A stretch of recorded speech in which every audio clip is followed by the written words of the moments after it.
अस्सलाम वालेकुम क्लास 6। आज आप लोगों का लेक्चर नंबर 3 है जिसमें हम एक्सरसाइज 1D और 1E स्टार्ट करेंगे। बिस्मिल्लाहिर्रहमानिर्रहीम। सबसे पहले एक्सरसाइज 1D का क्वेश्चन है, make a list of finite sets and infinite sets. तो फाइनाइट और इनफाइनाइट सेट की पहले हम डेफिनेशन पढ़ लेते हैं और फिर इसके बारे में मज़ीद काम करेंगे। लिखा है अ finite set contains a finite और लिमिटेड नंबर ऑफ एलिमेंट्स। ठीक है। और इनफाइनाइट के लिए लिखा है N infinite set is a set which contains an infinite और अनलिमिटेड नंबर ऑफ ऑब्जेक्ट्स। मिसाल के तौर पे देखें, फाइनाइट सेट की एग्जांपल चेक करें। लिखी हुई है x such that X is a square number and x less than 20। और इधर लिखा है इनफाइनाइट के लिए D is equal to X such that X is an integer and X is greater than 10। अब दोनों ही एग्जांपल्स के बाद हमें ये बात पता चली कि फाइनाइट सेट ऐसा सेट होता है जिसके अंदर एक ख़ास लिमिट के अंदर एलिमेंट्स होते हैं, जबकि इनफाइनाइट के अंदर उसकी कोई लिमिट नहीं होती। आप जितने चाहे एलिमेंट्स लिख लें, ठीक है, तो वो चलते ही चले जाते हैं। जैसे यहाँ पर लिखा है पहला, set of cities in Pakistan. अब पाकिस्तान के जो शहर हैं उनको हम काउंट कर सकते हैं ना, ये तो नहीं है कि काउंट करते रहें और वो ख़त्म ही ना हो, तो इसलिए ये एक फ़ाइनाइट सेट है। तो फाइनाइट के लिए मैंने इसको लिए सिर्फ स्मॉल एफ लिख दिया, तो आप लोग भी अपनी बुक पे ऐसे ही कर सकते हैं। ये सारी एक्सरसाइज आपकी बुक पर ही होगी, 1D भी और 1E भी। पार्ट 2 चेक करें। लिखा है सेट ऑफ यूनिवर्सिटीज़ इन लाहौर। अब लाहौर के अंदर जो यूनिवर्सिटीज़ हैं बिल्कुल काउंट की जा सकती हैं, उनकी ख़ास लिमिट होगी, तो ये एक फाइनाइट सेट है। Set of whole numbers. अब देखिए यहाँ पे उसने ये नहीं बताया कि कितने होल नंबर्स हैं, 1 हैं, 2 हैं, 3 हैं, 4 हैं, 5 हैं, 10 हैं, नहीं, उसने सिर्फ कह दिया कि होल नंबर्स हैं। तो होल नंबर्स तो अनलिमिटेड है, तो इस वजह से ये इनफाइनाइट है। इसको मैंने IF से डिनोट कर दिया ताकि मुझे बार बार पूरा ना लिखना पड़े। आप भी इस पैटर्न को फॉलो कर सकते हैं। Set of negative integers. अब नेगेटिव इंटीजर्स भी बेशुमार हैं, -1, -2, -3, आगे चलते चले जाएँ तो ये तो चलते ही जाएंगे, कभी ख़त्म नहीं होंगे। तो ये एक इनफाइनाइट सेट है। इसी तरह set of points on a line segment. आपके पास एक लाइन सेगमेंट है, ये देखें, ये एक लाइन सेगमेंट है। लाइन सेगमेंट क्या होती है? जिसके 2 एंड पॉइंट होते हैं, एक ये और एक ये। तो इसके ऊपर आप जितने मर्जी पॉइंट लगाते चले जाएं, ठीक है। तो यहाँ पर भी ये एक इनफाइनाइट सेट ही कंसिडर होगा। Set of vowels of alphabets. अब वॉवल्स हमारे पास कितने होते हैं? AEIOU, ठीक है, AEIOU। टोटल हमारे पास 5 वॉवल्स हैं, तो 5 जो वॉवल्स हैं वो ज़ाहिर अकाउंट हो रहे हैं, तो ये एक फाइनाइट सेट होगा। नेक्स्ट क्वेश्चन 2 की तरफ बढ़ते हैं। लिखा है make a list of empty sets from the following. अब एम्प्टी सेट ऐसे सेट होते हैं कि ऐसे एलिमेंट्स के बारे में बात हो जो एग्जिस्ट ही नहीं करते, या जिनका वजूद ही नहीं है। मिसाल के तौर पे मैं आपको कहता हूँ ऐसा सेट बनाएं जिसके अंदर ऐसे जानवर आएँ जिनकी एक टांग है। अब क्या एक टांग वाला कोई जानवर होता है? नहीं होता ना, या तो इस वजह से ये एक एम्प्टी सेट होगा। अब यहाँ पर लिखा है set of whole numbers between 9 and 10। अब देखिए 9 और 10 के दरमियान कोई होल नंबर एग्जिस्ट ही नहीं करता, तो ये एक एम्प्टी सेट हो जाएगा। Set of people who landed on Mars before 1994। 1994 से पहले मार्स में कोई भी नहीं गया उधर, तो ये भी एक एम्प्टी सेट है। Set of integers between 4 and 6। बिल्कुल ये एम्प्टी नहीं हो सकता क्योंकि इसके दरमियान 5 आता है, तो ये एग्जिस्ट करती है बात। Set of even primes. Even prime, एक 2 जो है वो इवन प्राइम नंबर है, ठीक है, वो इवन भी है और प्राइम भी है, तो ये बात भी एग्जिस्ट करती है, एम्प्टी नहीं है। Set of 3 digit number. ऐसा नंबर जो कि 3 डिजिट हो और 1000 से बड़ा हो।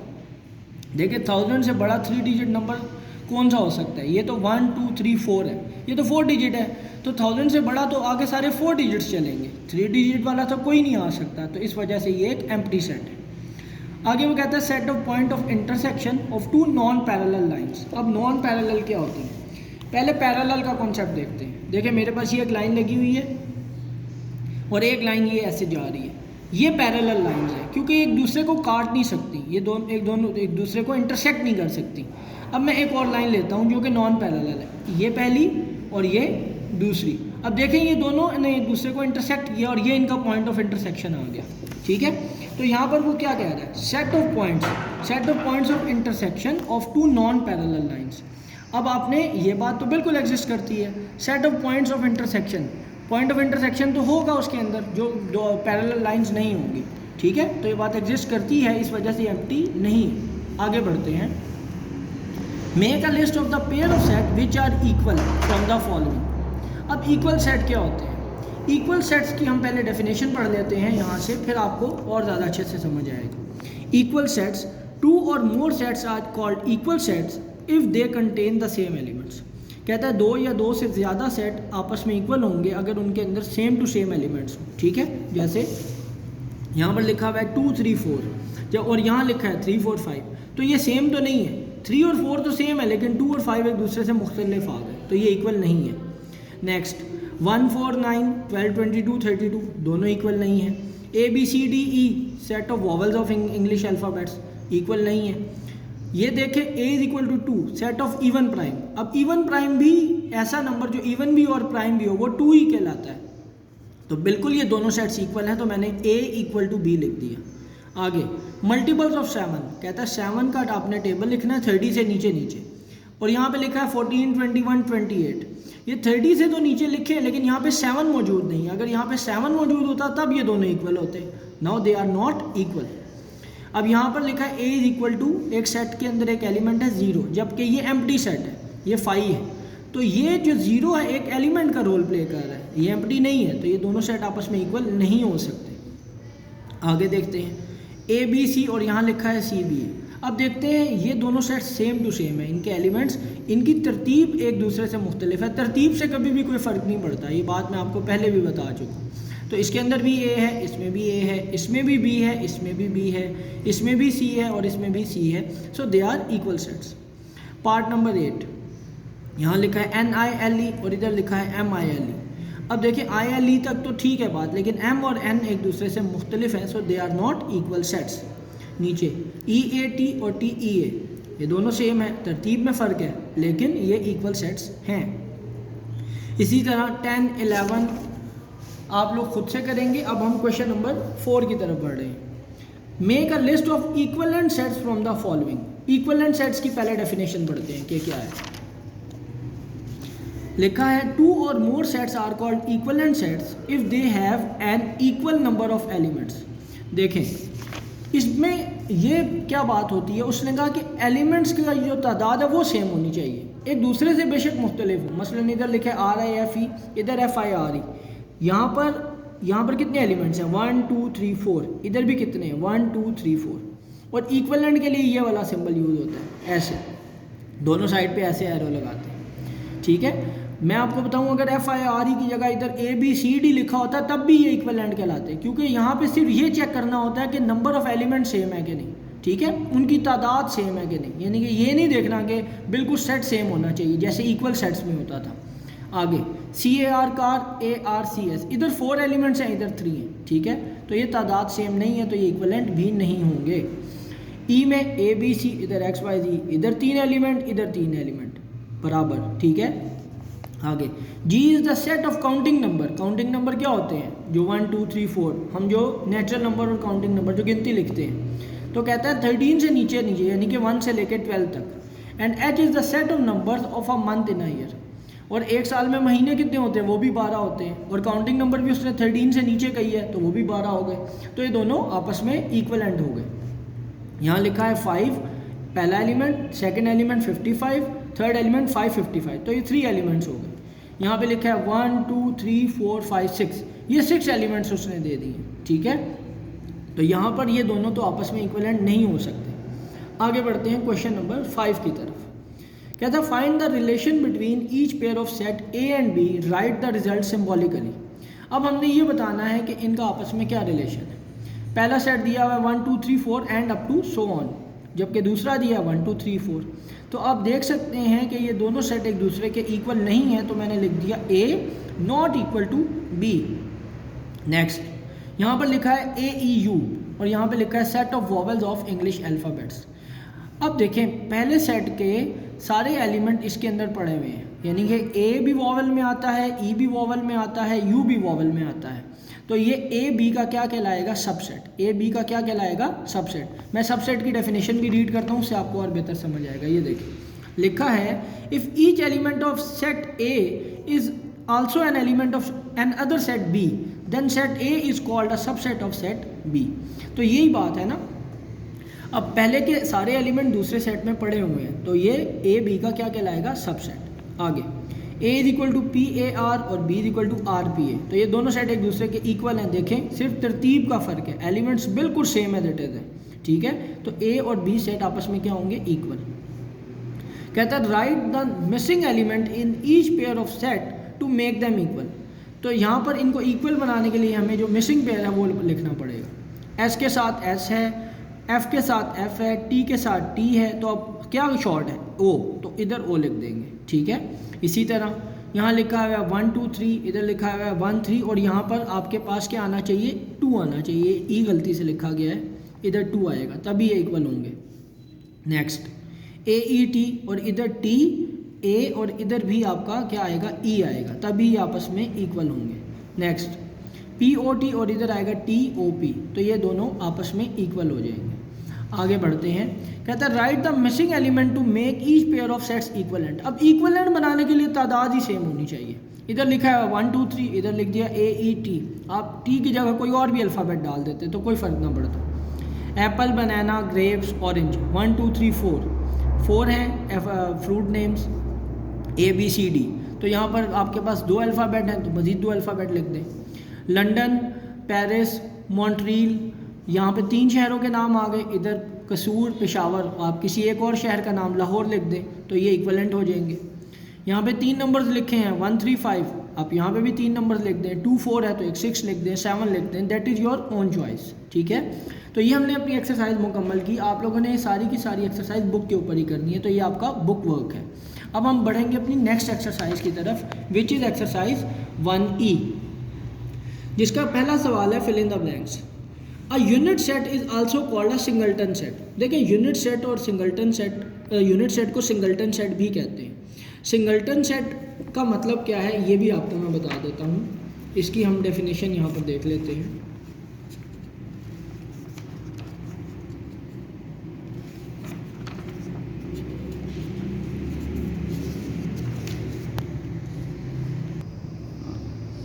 Unit set, a unit set is a set that contains only one element. देखें जिसके अंदर सिर्फ एक एलिमेंट हो, जैसे कि ये लिखा हुआ है, ये एक आपका यूनिट सेट भी कहलाएगा, इसको आप सिंगल्टन सेट भी कह सकते हैं। इधर से स्पेलिंग भी आप लोग देख सकते हैं, SINGL, जैसे सिंगल, सिंगल लिखने के बाद TON, ठीक है, तो सिंगल्टन बन जाएगा, ठीक है। Next, a set of all integers, जितने भी इंटीजर हैं सारे के सारे, तो ये कौन सा सेट होगा, इनफाइनाइट। बेसिकली उसने ये तो नहीं बताया कि कितने इंटीजर हैं, तो इसलिए ये इनफाइनाइट सेट कहलाएगा। द सिंबल ये फाई, ये जो फाई है ये किसको रिप्रेजेंट करता है, एम्प्टी सेट को। 2 sets that contain the same number of element, जिसके अंदर सेम नंबर ऑफ एलिमेंट हो, यानी कि काउंटिंग उनकी सेम हो, आर कॉल्ड डैश सेट। तो ये क्या आ जाएगा आपका इक्वलेंट सेट, क्या आ जाएगा इक्वलेंट सेट। इक्वलेंट सेट की एक बार फिर डेफिनेशन में आपको दिखा देता हूँ ताकि आप लोगों को मजीद क्लियर हो जाए। तो लिखा है 2 or more sets are called equivalent sets if they have an equal number of elements, ठीक है। और इसी तरह इक्वल के लिए भी देख लेते हैं, 2 or more sets are called equal sets if they contain the same elements, ठीक है, जिसमें सेम एलिमेंट्स हैं। तो यहाँ पर क्या थी हमारी blank, 2 set that contain the same number of elements. Same number of elements की बात हो रही है, सेम एलिमेंट्स की नहीं हो रही। अगर आप दोबारा अगर इधर सिर्फ सेम का वर्ड यूज होता तो फिर हम इक्वल कह सकते थे, ठीक है। इसी वजह से मैंने आपको दोनों डेफिनेशन रिवाइज करवा दी। आगे बढ़ते हैं। A dash set contains all the possible subsets of a set. तो यहाँ पर आएगा पावर सेट। अब पावर सेट की डेफिनेशन देखें जरा क्या है। Power set is a set that contains all the subsets that can be possibly created from an original set. देखें मेरे पास ये, इसकी बात का क्या मतलब है इसको मैं एक्सप्लेन करने जा रहा हूँ। ये मेरे पास एक सेट है 1 2 3, ये मैंने इसके सारे सबसेट्स बना लिए, 5 1 2 3 1 2 1 3 2 3 1 2 3। अब पावर सेट में क्या होता है, ये आप देख रहे हैं ये एक ब्रैकेट आ गई है एक्स्ट्रा, तो ये एक पूरा एक सेट है जिसके अंदर ये जो इस सेट के सारे सबसेट्स आ जाएंगे, और ये सारे सबसेट जो है अब एलिमेंट का रोल प्ले कर रहे हैं। ये पहला एलिमेंट, ये दूसरा एलिमेंट, ये तीसरा एलिमेंट, ये चौथा एलिमेंट, ये 5वां 6वां 7वां 8वां, ये सेट्स बेसिकली अब एलिमेंट्स का रोल प्ले कर रहे हैं। तो ये पावर सेट की एक्सप्लेनेशन मैंने आपको दी। आगे बढ़ते हैं। A proper subset is denoted by the symbol. ये प्रॉपर सबसेट को डिनोट करने का ये एक सिंबल है, ये वाला, ठीक है। ये सी की ऐसे शक्ल का होता है। प्रॉपर सबसेट क्या होता है आगे जाके इसके बारे में पढ़ेंगे अभी हम। The number of elements in a set, एक सेट के अंदर कितने एलिमेंट्स हैं उसको कहते हैं कार्डिनैलिटी। ये देखें आप इसकी definition, the number of elements of a set is called cardinal number. और कार्डिनैलिटी क्या होती है, देखें ए बी सी डी यानी कि 1 2 3 4 एलिमेंट्स हैं तो ये कार्डिनैलिटी होगी। ठीक हो गया, आगे बढ़ते हैं। ब्लैंक नंबर 8, सेट ए आपके पास क्या है 1 2 3 is a dash of set B. अब देखिए सेट ए के सारे एलिमेंट सेट बी के अंदर पड़े हुए हैं तो ये सेट ए सेट बी का क्या कहलाएगा, subset. Overlapping sets have at least one common element. Overlapping क्या होते हैं, देखिए मिसाल के तौर पे मैं इन्हीं दोनों आपको सेट्स बताता हूँ। इसके अंदर 1 और 1 एक दूसरे से का ये कॉमन है, 2 भी कॉमन है, 3 भी कॉमन है। तो दो सेट्स के दरमियान अगर एटलीस्ट यानी कि कम से कम एक एलिमेंट भी कॉमन आ गया तो समझ लें कि वो सेट्स आपस में ओवरलैपिंग सेट्स कहलाएंगे। आगे, the universal set for A and B.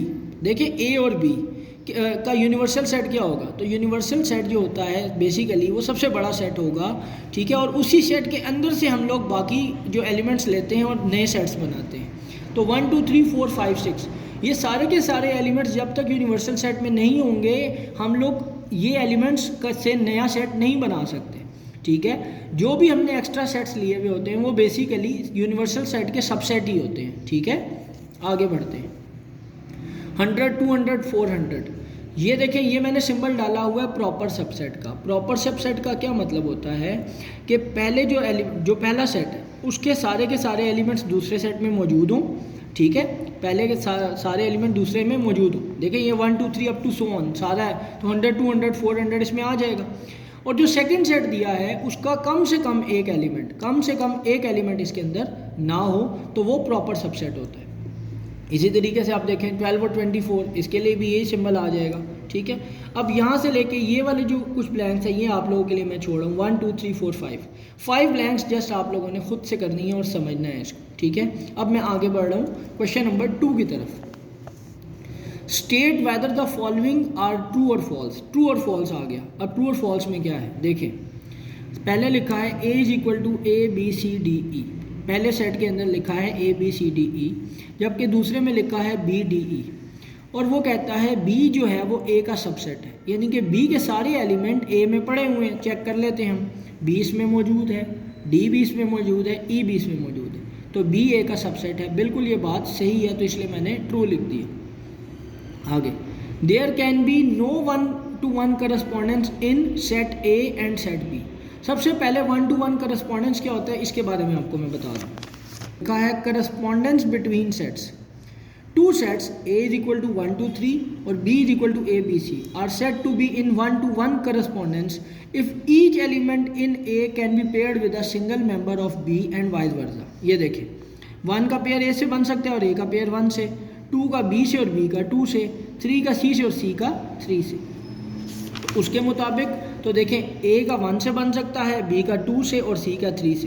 तो ये बात तो बिल्कुल वैलिड है। तो इसने इसको क्या कह दिया, कहता है there can be no 1-to-1 correspondence. तो ये बात फिर गलत हो जाएगी, ये आपस में बन सकते हैं तो इसलिए हमने इसको फॉल्स कहा, इसकी स्टेटमेंट्स को फॉल्स कहा क्योंकि ये इसने नो का वर्ड यूज़ कर दिया। अगर यहाँ पे नो ना लिखा होता तो हम इसको ट्रू कंसिडर करते। आगे बढ़ते हैं। सेट ए में लिखा है Japan, China, South Korea and.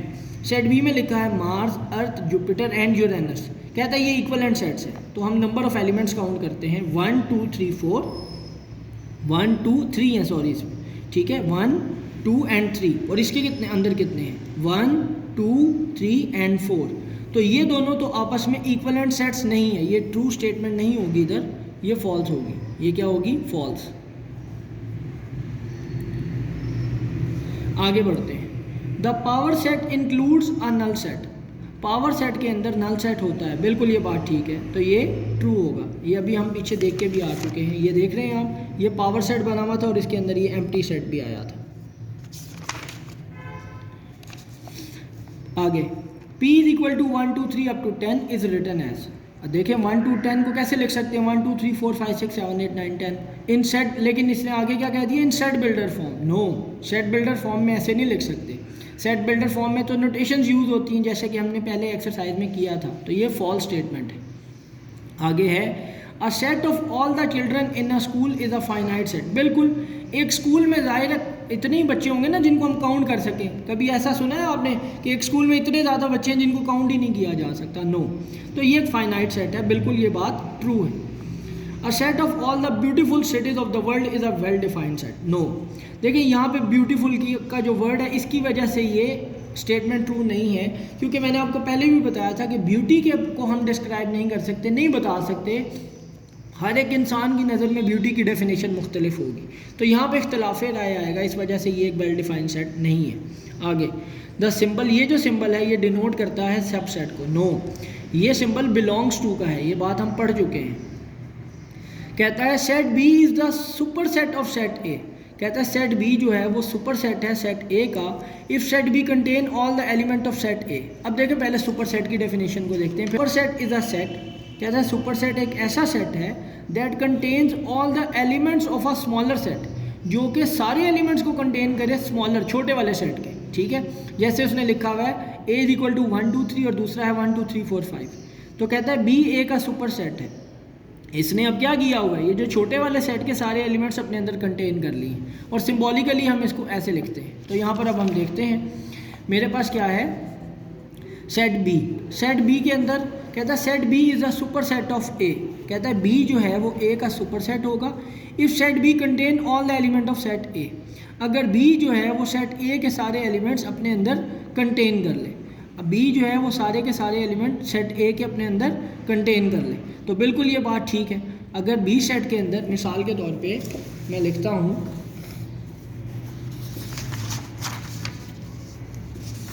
मैं एक सेट बनाता हूँ ए इज इक्वल टू 1 2 3 और बी सेट लिख लेता हूँ 1 2 3 4 एंड 5। अब देखें ये जो बी सेट है इसने 1 2 3 को अपने अंदर कंटेन कर लिया, यानी कि ए के सारे एलिमेंट इसके अंदर आ गए, तो ये बी ए का क्या कहलाएगा, सुपर सेट। क्या कहलाएगा, सुपर सेट।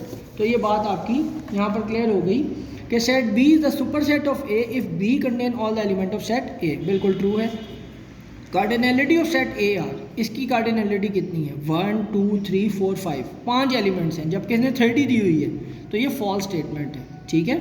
नंबर 11, अब टी सेट आपको दे दिया और नीचे उसने कुछ स्टेटमेंट्स दिए हैं, देखते हैं कि ट्रू है कि नहीं। कहता है ए जो है वो बिलोंग करता है सेट टी से, बिल्कुल ए टी के अंदर पड़ा हुआ है, ट्रू है। बी जो है ये कौन सा था, प्रॉपर सबसेट के लिए सिंबल यूज होता था, किसके लिए, प्रॉपर सबसेट के लिए। तो प्रॉपर सबसेट यहाँ पे तो एलिमेंट है, एलिमेंट का सेट से कोई ताल्लुक ही नहीं है। ठीक है, तो ये बात तो बिल्कुल ही फॉल्स है। आगे सेट ए जो है ये ये सुपर सेट के लिए यूज़ होता था सिंबल, प्रॉपर सबसेट के लिए नहीं, और वैसे भी ये एक एलिमेंट है। तो अब हम आगे बढ़ते हैं। अब यहाँ पर सेट ए आ गया। सेट ए जो है ये अब आप लोगों का दिया हुआ है और यहाँ पे लिखा हुआ है प्रॉपर सबसेट। ठीक है, तो सेट ए जो है वो प्रॉपर सबसेट है टी का। देखते हैं प्रॉपर सबसेट के लिए क्या डेफिनेशन होती है, पहले हम ये देख लेते हैं जी। कहता है if every element of A is also an element of B, कहता है ए का हर एलिमेंट बी में हो and at least one element of B is not an element of A, then A is called proper subset of B, और इसको हम denote ऐसे करते हैं। ठीक हो गया। अब देखें उसके कहने का मतलब है, मैं यहाँ पे लिख के दिखाता हूँ आपको। फॉर एग्जांपल मेरे पास एक सेट है A is equal to A B और सेट बी मैं यहाँ पे लिख देता हूँ ए बी सी। सबसे पहले देखें ए के दोनों एलिमेंट्स क्या इसमें मौजूद हैं, बिल्कुल मौजूद हैं, लेकिन बी सेट का एक एलिमेंट इसके अंदर नहीं है, कम से कम एक। ठीक है, तो फिर क्या होगा, ये ए बी का क्या हो जाएगा, प्रॉपर सबसेट। ठीक है, क्या हो जाएगा, प्रॉपर सबसेट।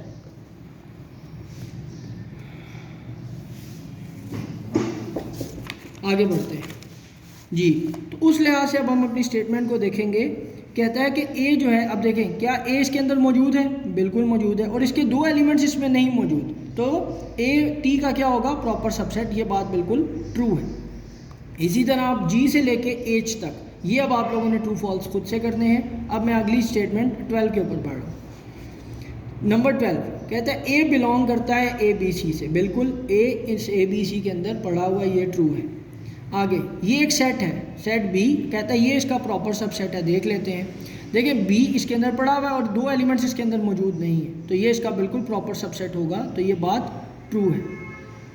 आगे सी कहता है बिलोंग नहीं करता ए बी सी से, लेकिन सी तो इसके अंदर पड़ा हुआ है, तो ये बात फॉल्स आ जाएगी। नेक्स्ट ए बी सी और ए डी, तो ये दोनों आपस में इक्वल तो नहीं है, क्योंकि यहाँ पर ए बी है ठीक है, लेकिन बी और सी इसके अंदर नहीं है, इस वजह से ये फॉल्स स्टेटमेंट है।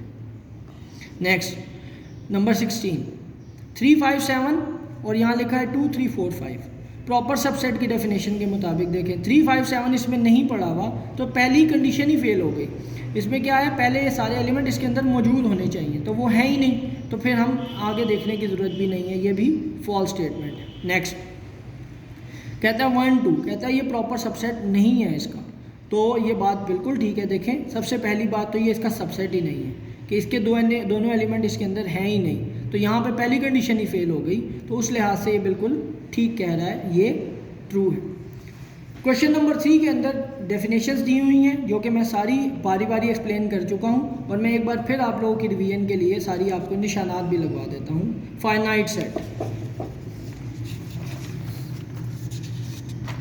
यहाँ से आप देखें a finite set contains a finite और लिमिटेड नंबर ऑफ एलिमेंट्स, ये आपकी फर्स्ट डेफिनेशन आ गई। Infinite, an infinite set is a set which contains an infinite और unlimited number of objects. Unit set is a set that contains only one element. Empty set is a set that contains no elements. Disjoint sets, 2 or more sets are disjoint if they have no common elements. इसमें examples नहीं लिखनी आप लोगों ने। Overlapping sets, 2 or more sets are called overlapping sets if they have at least one common element. Equivalent sets, 2 or more sets are called equivalent sets if they have an equal number of elements. Equal sets, 2 or more sets are called equal sets if they have contain the same elements. Universal set is a set which contains all the sets under consideration. ठीक है, तो ये सारी definition आप लोगों ने देख लेनी है, और ये जो डेफिनेशन है सिर्फ ये आप लोगों ने नीट नोटबुक पे लिखनी है, बाकी ये दोनों एक्सरसाइजेज आपकी बुक के ऊपर ही हो जाएंगी। ठीक है, थैंक यू, अल्लाह हाफिज़।